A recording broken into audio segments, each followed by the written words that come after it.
வணக்கம். இன்னைக்கு நாம பார்க்க போறது ஒரு சென்சேஷனல் டாபிக். ஒரு பக்கம் அமெரிக்கா, இன்னொரு பக்கம் ஈரான். ஹார்முஸ் ஜலசந்தின்னு சொல்ற ஒரு முக்கியமான கடல் பகுதியில ரெண்டு நாடுகளும் மோதிர நிலைமை உருவாகியிருக்கு. போர் வருமா வராதா?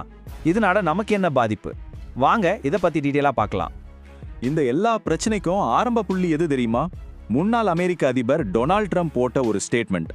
அவர் என்ன சொல்றாருன்னா, நாங்க ஈரானோட 158 கப்பல்களை கடலுக்கு அடியில அனுப்பிட்டோம்னு சொல்றாரு. யோசிச்சு பாருங்க, ஒரு நாட்டின் கடற்படையே காலின்னு ஒரு முன்னாள் அதிபர் சொல்றாரு. இது உண்மையோ பொய்யோ, ஆனா இந்த ஒரு ஸ்டேட்மெண்ட் போதும் நிலைமை எவ்வளவு சீரியஸ்னு புரிஞ்சிக்க. 158 இந்த நம்பரை சும்மா பார்க்காதீங்க. இது ஒரு நாட்டோட மொத்த கடற்படை பலத்தையும் ஒரே நாள்ல 0 ஆக்கிட்டோன்னு சொல்ற கணக்கு. ஈரானுக்கு அவங்களோட கடற்படை தான் அந்த பகுதியில பெரிய பலம். அதையே காலி பண்ணிட்டோன்னு ட்ரம்ப் சொல்றாரு. இந்த நம்பர்ல தான் இந்த மோதலோட மொத்த பயங்கரமும் அடங்கியிருக்கு. சரி, எல்லாம் நல்லா தானே போயிட்டு இருந்துச்சு. திடீர்னு எப்படி இந்த பிரச்சனை வெடிச்சது? இதுக்கெல்லாம் காரணம் ஹார்முஸ் ஜலசந்தியில அமெரிக்கா போட்ட ஒரு பிளாக்கேட், அதாவது ஒரு முற்றுகை. ஆனா அவங்க இதுக்கு வச்ச பேர் தான் ரொம்ப பயங்கரமா இருக்கு. மரணத்தின் கோடு, அதாவது லைன் ஆஃப் டெத். கடற்படை முற்றுகைனா என்ன? சிம்பிளா சொல்லணும்னா இது ஒரு போர் அறிவிப்பு மாதிரி. ஒரு நாட்டுக்கு வர்ற எல்லா கப்பல் வழியும் ராணுவத்தை வச்சு மறிக்கிறது. இந்த ஹார்முஸ் ஜலசந்தி ஏன் இவ்வளவு முக்கியம்னா, உலகத்தோட எண்ணெய் வர்த்தகத்துல 1/5 இது வழியா தான் நடக்குது. அப்போ இங்க ஒரு மரணக்கோடு போட்டா அது நேரடியா போருக்கு கூப்பிடுற மாதிரி தான். இந்த முற்றுகைக்கு அப்புறம் என்ன ஆச்சு? அமெரிக்காவும் ஈரானும் நேரடியா வார்த்தை போர்ல இறங்கிட்டாங்க. ரெண்டு பேருமே ஒரு இன்ச் கூட பின்வாங்க தயாரா இல்ல. நிலைமை ரொம்பவே முத்தி போயிருக்கு. ரெண்டு நாடுகளோட ஸ்டேட்மெண்ட்டை பார்த்தாலே புரியும் இங்க பேச்சுவார்த்தைக்கே இடம் இல்லைன்னு. அமெரிக்கா என்ன சொல்லுது? எங்க முடிவை மாத்திக்க மாட்டோம், கிட்ட வந்தீங்கன்னா அழிச்சிடுவோம். இதுக்கு ஈரான் என்ன பதில் சொல்லுது? இது சுத்த கடற்கொள்ளை. எங்களோட துறைமுகத்தை நீங்க பாதிச்சா வளைகுடா பகுதியில் இருக்கிறவங்க நட்பு நாடுகளோட துறைமுகங்கள் எதுவுமே பாதுகாப்பா இருக்காது.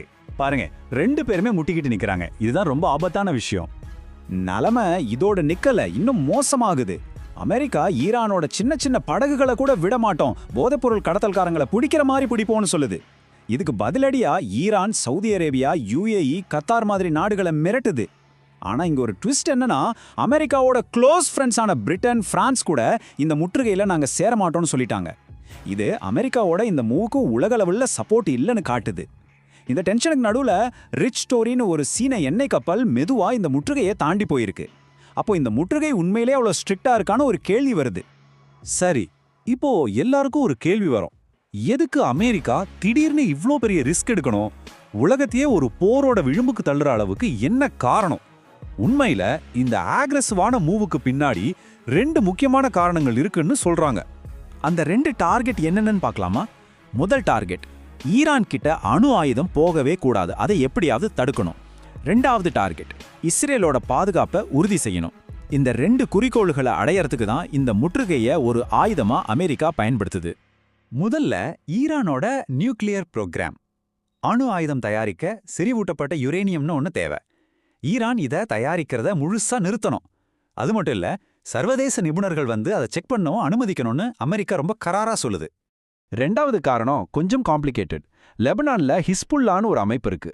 அதுக்கு ஈரான் தான் முழு சப்போர்ட். இந்த ஹிஸ்புல்லா மேல இஸ்ரேல் தாக்குதல் நடத்துது. அமெரிக்கா என்ன சொல்லுதுன்னா, நாங்க இஸ்ரேலோட தாக்குதலுக்கு சப்போர்ட் பண்றோம். ஒருவேளை நாங்க ஈரானோட போர் நிறுத்தம் செஞ்சா கூட இஸ்ரேல் ஹிஸ்புல்லாவை தாக்குறது நிக்காதுன்னு சொல்லுது. இது ஒரு பக்கம் ஈரானை கண்ட்ரோல் பண்றது, இன்னொரு பக்கம் அதோட நட்பு அமைப்புகளை பலவீனப்படுத்துறது.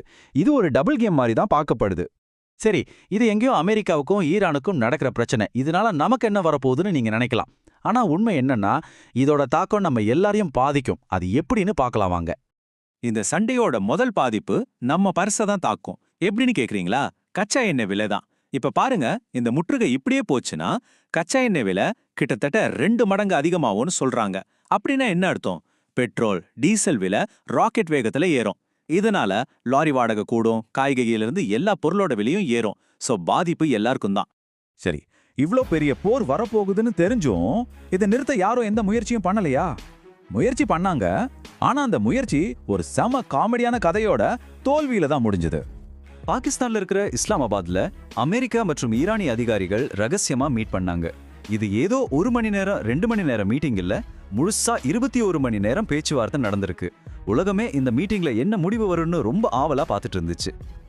ஆனா அந்த 21 மணி நேர பேச்சுவார்த்தைக்கு அப்புறம் கிடைச்ச ரிசல்ட் என்னன்னு தெரியுமா? ஒரு பெரிய 0. ஒண்ணுமே நடக்கல. எந்த உடன்பாடும் எட்டப்படல. சமாதானமா போகலாம் இருந்த கடைசி நம்பிக்கையும் போயிருச்சு.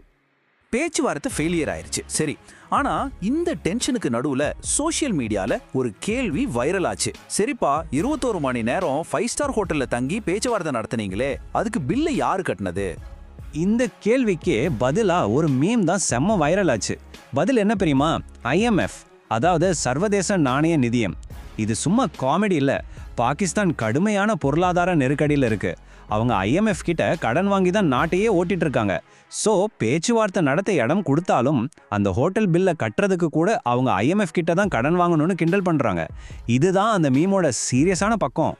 சரி, பேச்சுவார்த்தையும் ஃபெயிலியர். அப்போ இனிமே என்னதான் நடக்கும்? போர் உறுதியா இல்ல வேற ஏதாவது நடக்குமா? வாங்க முன்னால இருக்கிற சில பயங்கரமான சாத்தியக்கூறுகளை பார்க்கலாம். இப்போ நிலைமை ரொம்பவே நாசுக்கா இருக்கு. ஒரு சின்ன தீப்பொறி போதும் மொத்த மத்திய கிழக்கு பகுதியே பத்தி எரியும். ஈரான் சப்போர்ட் பண்ற ஹூதி மாதிரியான குழுக்கள் செங்கடல்ல அமெரிக்க கப்பல்களை தாக்க ஆரம்பிக்கலாம். அப்படி நடந்தா போர் இன்னும் பல நாடுகளுக்கு பரவும். சுருக்கமா சொன்னா ஒரு முழுமையான பேரழிவு அப்படிங்கிற பயம்தான் அந்த பகுதி முழுக்க பரவி கிடக்கு. கடைசியா இந்த ஒரு கேள்வியோட இந்த பகுப்பாய்வை முடிச்சுக்கலாம்.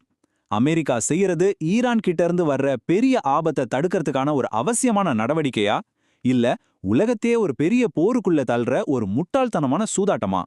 இதுக்கு பதில் என்னவா இருக்கும்? யோசிங்க.